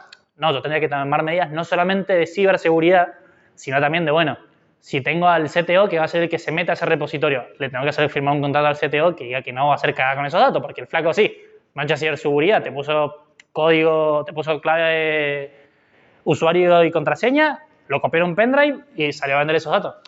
Flaco. O sea, no hay medida de seguridad que te pueda evitar eso, entonces hay que tomar otro tipo de medidas. Y bueno, esto es el intercambio de información, de tener cuidado con quién usamos, de a quién le damos esa información y de informárselo previamente al usuario en el documento que diga privacidad de datos, que seguramente le va a importar un carajo. La Play Store, más allá de las medidas que te obliga a tomar o de los distintos parámetros que te da, vos podés pactar tu política de privacidad propia. Yo nunca he subido un juego a la Play Store, así que no te puedo decir si ya existe o no. Sé que te ponen parámetros. Claro, o sea, sé que te dicen, mirá. Un juego tiene todo este tema de que te dice que recopila datos, toda la parte del previo antes del documental. Exactamente. Que te avisa de... Eso no sé si lo llenás vos o son directamente requisitos que tenés que cumplir. Listo, se murió alguien en el ascensor. Que tenés que cumplir, o sea, tipo, esta información no se la podés vender a Al Qaeda, ponele. Entonces te dice, esta información no se la podés vender a Al Qaeda. Pero sí, o sea, más allá de que ellos te dan ciertos parámetros de vos con las aplicaciones que metas en nuestra Play Store no vas a poder hacer tal o cual cosa, vos si querés podés tener tu propia política de privacidad que siempre que se maneje dentro de esa otra política de privacidad va a estar bien. Pero bueno, ya es como todo súper complejo. Así que nada, chicos, estos son el set de herramientas básicos que van a necesitar a nivel legal para poder manejarse, por lo menos ustedes, y el día de mañana cuando salga algún tema poder contactar a alguien que los pueda ayudar. Así que nada, chicos, ¿alguna pregunta o duda o consulta respecto a cualquier tema que hemos hablado, más o menos relacionado con la industria? Solo de esas que se pueden hacer después de esa palabra. No, bueno, hagámosla, no hay ningún problema. O sea, que venga la FIP, lo esperamos a uno. No, o sea, ¿cuáles serían esas más o menos? Para conformar la empresa... Y puedes usar varios servicios, la verdad es que puedes usar Stripe Atlas y por $500 constituir una sociedad en el exterior, ¿verdad? Y podés empezar a cobrar con esa sociedad afuera. Después, que vos tengas una sociedad afuera, el derecho te lo permite, es súper lícito. Ahora, las obligaciones que vos tenés que cumplir respecto a AFIP, de, por ejemplo, informar tu tenencia accionaria en esa sociedad, informar las ganancias, ver cuánto de esa ganancia, porque ahí también entra el juego de los precios de transferencia, que es todo un tema tributario bastante complejo, de bueno, sí, vos estás vendiendo juegos en Estados Unidos, pero esa propiedad intelectual la estás generando acá, la estás generando con gente en Argentina. Entonces, parte de esa renta, yo, AFIP, te la voy a grabar porque ha sido originada acá. Y no es que vos estás evadiendo la ley ni nada, pero vamos a tener que hacer un estudio para ver cuánto de esa IP se generó acá, entonces cuánto le corresponde al fisco argentino, y ahí empieza todo un quilombo bastante importante. Eso te va a pasar si sos un estudio exitoso y se empezás a vender un montón y empezás a tener verdadero volumen de ventas y de movimiento. Por ejemplo, Nimble Giant, no hay que poner una sociedad extranjera y ya está. No, Nimble Giant es una empresa más grande de videojuegos de Argentina. Entonces, o Ethermax. Ahora, la cantidad de estudios que se deben mover así en la clandestina. Bueno, gente que programa furros y que cobra cripto afuera, ¿entendés? ¿Se puede hacer? Se puede hacer. El tema es después las obligaciones legales que tengas que cumplir o no. Y también el tema de cómo bajas la guita, porque un financiamiento que vos recibas, justamente cuando algunas empresas han ganado concursos en el exterior, tienen el problema de, bueno, te vamos a transferir a Argentina. No, se me diluye el 50% y encima eso va a ser un ingreso en mi balance, entonces me van a cobrar impuestos sobre esa plata que vos me estás bajando. Y entonces, ¿cómo hacemos? Te tenemos que dar la guita afuera y bueno, si queda afuera, ¿cómo la bajamos? Porque si ahí el tema es también cómo la bajás. Porque una cosa es comprar cripto, que está bien, comprar cripto tampoco es ilegal, y bajás esa plata. Bueno, pero no estás violando ninguna norma de importación-exportación, entonces tienen que empezar todo un estudio ahí bastante importante de cómo bajar esa plata para que sea lo más, no para que sea lo más lícito posible, sino para que sea lícito con el menor costo posible para vos. Entonces, ¿se puede hacer? Sí, se recontra puede hacer. Obviamente puede hacer la simple de constituir una sociedad exterior, cambias esa plata por el cripto y la empiezas a usar, estarías incurriendo en una falta tributaria, pero bueno, cosas del negocio. O sea, el riesgo si decidís tomarlo depende pura y exclusivamente de vos. ¿Es legal? Sí es legal, lo puede hacer de forma legal, pero va a tener que hacer toda una investigación, asesorarte, Pero sí, básicamente esa sería la forma más sencilla. Constituir una sociedad por $500 afuera, que esas 50 lucas verdes me queden afuera y ya veo después cómo resuelvo el tema. Porque también puede pasar que sea un fracaso comercial el juego y nadie nunca pregunte nada, o que AFIP esté desesperado y diga, yo sé que vos cobraste plata afuera. Y de ahí te empieza el quilombo.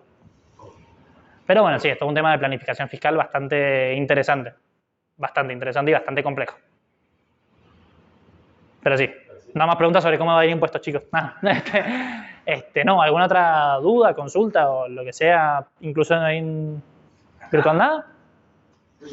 Sobre lo que te preguntaba del derecho de autor por parte, por ejemplo, de un autor externo, para poderlo llevar, por ejemplo, a una adaptación al momento de ejecutar un contrato con esa persona. Bien, perfecto. La regla es el que lo crea lo tiene. El que lo crea tiene el derecho. Entonces yo, por ejemplo, escribo un libro que a vos te guste y querés hacer un juego. El que tiene los derechos de propiedad intelectual para explotar esa obra, el titular exclusivo soy yo. Entonces va a tener que negociar conmigo y ese contrato vamos a tener que ver cómo lo estructuramos. Si los dos somos argentinos, sí, con un contrato con firma certificada está bien, no pasa nada.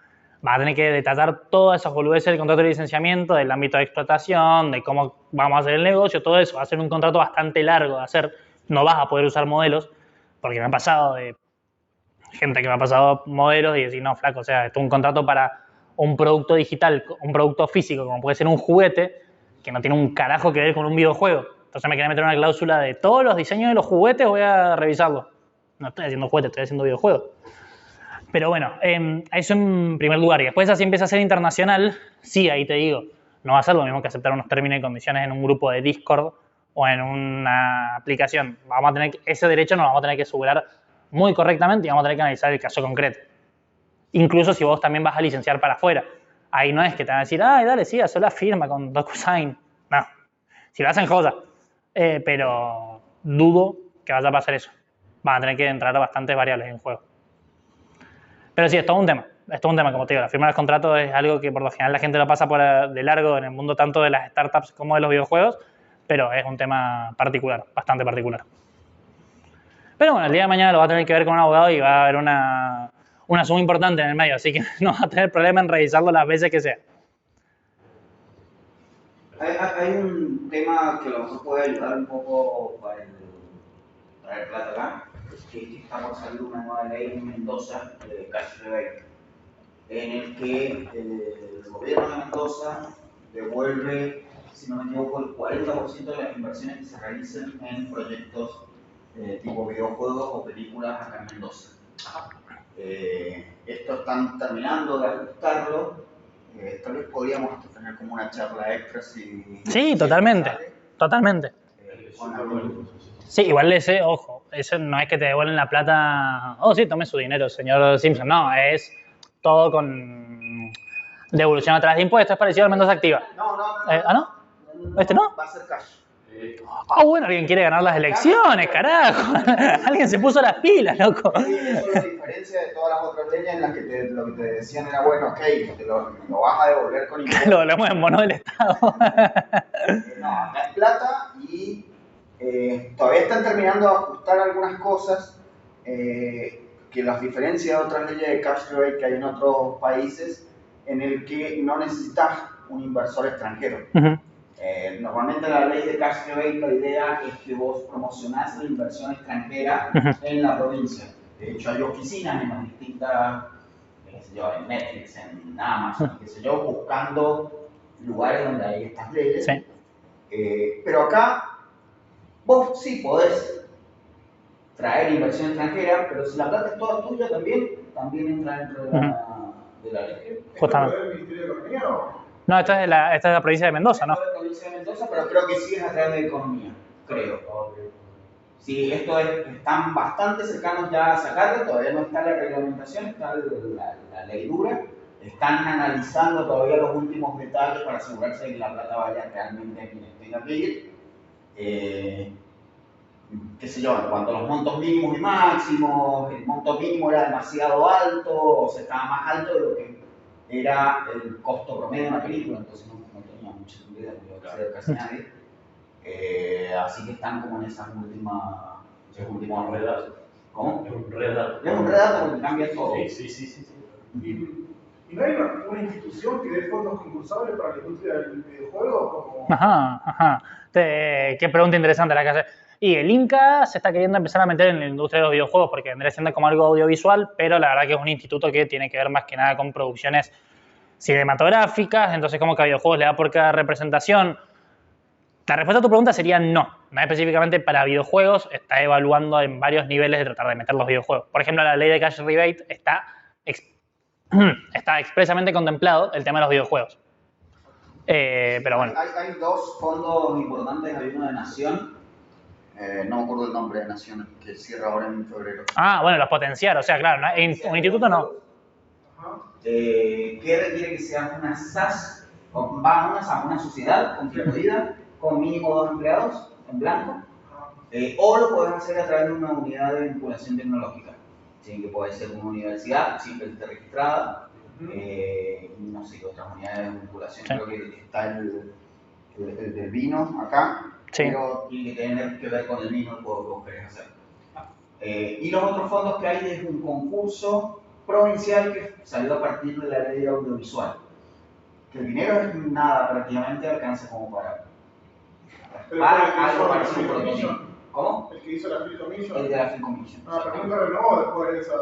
Entiendo que están en planes de sacar una nueva convocatoria, sí han bajado la cantidad de cupos para videojuegos.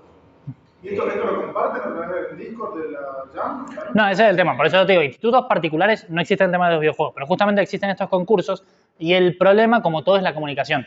Porque mucha gente ni siquiera se ha enterado. O sea, es más, la verdad que Guille larga la Film Commission, yo ni lo sabía, del potenciar sí, pero la Film Commission yo no tenía ni idea y justamente no se difunden muy bien y todo eso. Pero si nosotros... el Ministerio de Cultura. Pero por ejemplo, cuando sí. se administró el dinero del BID, lo hace a través del Ministerio de Economía. ¿El del BID? ¿El del BID no fue con Filmandes? Emprendedores por 100. Sí, es que esos son 10.000 programas, o sea, con sí, plata no lo recuerdo bien, pero... saltan 10.000 programas, no hay, o sea, si están contemplados videojuegos, buenísimo. Entre algo, una actividad productiva y comercial y una obra artística, entonces está muy metida en el medio. Sí, podés aprovecharte de ambos o podés Claro. Claro. Exactamente, ese es el tema, de si podés más o menos clasificar o no según los criterios, porque aparte dicen, bueno, cualquiera que tenga un emprendimiento digital va a poder concursar a esto. Bueno, un videojuego, te lo puedo pintar como alto emprendimiento digital, pero así me dice, solamente para hacer productos manufacturados y me cagaste. Pero bueno, hay que ver cada caso concreto. Sí, hay que tener en cuenta que casi todos los que salen de provincia salen dentro del marco de la ley audiovisual, así que tenés que estar en el registro de empresas audiovisuales. No quiere decir eso que necesites tener una empresa, vos podés ser una persona física, te registras como MIPYME y te sumás a ese registro. Y para sumarse a ese registro tenés que estar dentro de una categoría de AFIP, que hay un listado ya hecho de cuáles podés entrar. Sí, en videojuegos es como el más raro porque la categoría que debería entrar es videojuegos, pero como el nomenclador ya no es solo provincial, sino que es compartido con la FIP a nivel nacional, y a nivel nacional la figura de desarrollador de videojuegos no existe, tenés que usar el de algunos que son re específicos de programación. ¿Sí? O si no, de cine. ¿Cómo? Creo que era servicio de programación no contemplado previamente. Sí, una cosa así. El NSP, el famoso NSP. Pero sí, bueno, eso. ¿Y alguna otra pregunta? No, gracias a ustedes, chicos. Así que bueno. Bien, nos queda anunciar Nos queda anunciar... perdón, sí. Mira, por un lado, bueno, me pareció interesantísima toda la charla. Gracias. Realmente no pude llegar cuando empezó, así que si hay algo que no lo has comentado, lo Sí, no hay problema. Pero mencionaste el tema de la publicidad dirigida. Quería saber qué tan regulado estaba acá en Argentina, si sabías algo. Argentina es una de las leyes con mejor protección a nivel Latinoamérica, en el sentido de es la que más cosas contempla. Ahora bien, que se ejerza esa ley, otra cosa completamente distinta. Para que vos te des una idea, la ley te manda a registrarte ante no me acuerdo qué dirección, porque aquí existe una dirección para todo, pero te tenés que registrar ante un organismo para vos tener cualquier tipo de archivo de datos. Y no solamente un archivo que vos lo utilices para hacer publicidad ni nada, un archivo de datos. Por ejemplo, una empresa ya tiene un archivo de datos, porque está bueno que este organismo es bastante claro y te dice qué entendemos como archivo de datos, qué entendemos como informe. No me acuerdo cómo era la palabra específica, pero cómo era cualquier informe destinado a dar los datos de una persona o algo así, era como bastante clara la definición. Y, por ejemplo, DirecTV está registrado en esa base de datos, a pesar de que no lucra con datos. El Veraz está registrado ahí y lucra con datos. Supercanal no está registrado ahí. ¿Entendés? Entonces es como que es una ley que tiene muy poca aplicación. Vos en principio haces un archivo de datos, ya tenés que registrarte ahí. Lo hacen el 90%, el 99% de las empresas tiene archivo de datos y no se registra nadie. Eso por un lado. Y después, respecto a la regulación en sí, sí está muy regulado el tema de cómo vos accedes a esos datos. Vos tenés que garantizarle a toda la gente que vos tengas de la que vos tengas los datos, tiene el derecho a acceder a esos datos, a pedir la rectificación e incluso la supresión en algunos casos.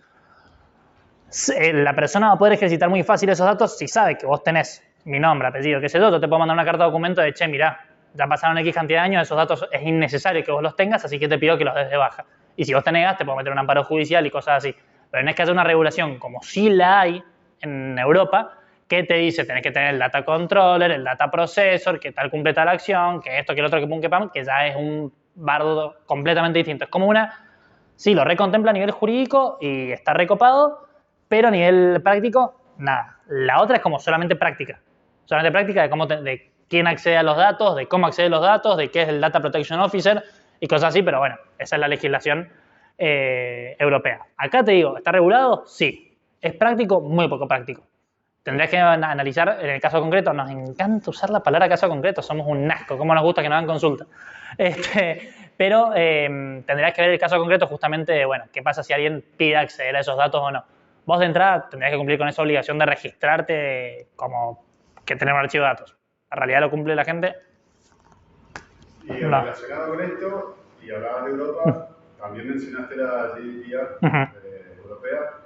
La tenés que tener en cuenta solamente si vas a registrar tu juego en algún país europeo. Si vas a procesar datos de ciudadanos europeos. O sea, muchas veces lo que pasa, no sé si les ha pasado en algunas aplicaciones, que te preguntan, hola, ¿de dónde sos?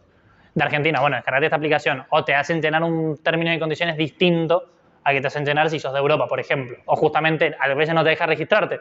Porque vos, por ejemplo, a ver, supongamos que tenemos un juego, lo vendemos a nivel mundial y se me mete un español, ¿no? Tengo un usuario español. Yo podría tomar las medidas tecnológicas necesarias para que ningún español pueda jugar ese videojuego porque ya tengo que cumplir con el GDPR. Ahora bien, lo registro y yo no cumplo con la GDPR, me pueden caer tranquilamente.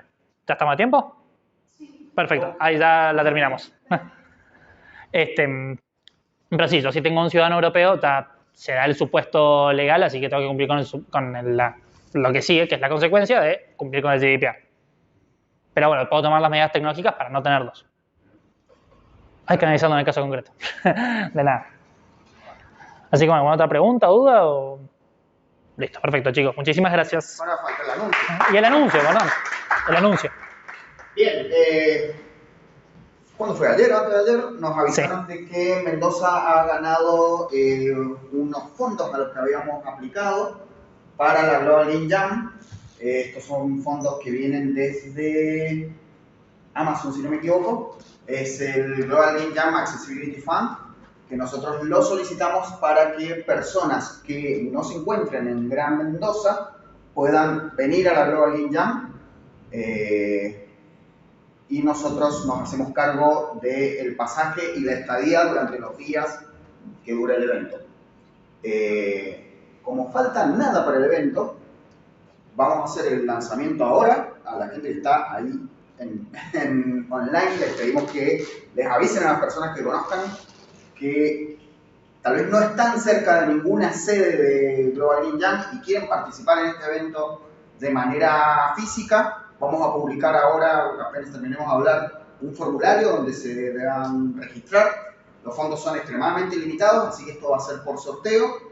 Va a haber un porcentaje reservado para gente de Mendoza, pero fuera de Gran Mendoza, y el resto es para gente de cualquier lugar del país que quiera venir a la sede de Mendoza. Pueden aplicar tanto para pasaje, para estadía o para ambas cosas. No sé si dejé algo fuera, bueno, ¿no? Sí es re importante que nos ayuden a difundir porque no va a haber tiempo. El jueves vamos a sortear a quienes han ganado esta beca. Lo vamos a hacer lo más aleatoriamente posible para que sea bien justo para todo el mundo y que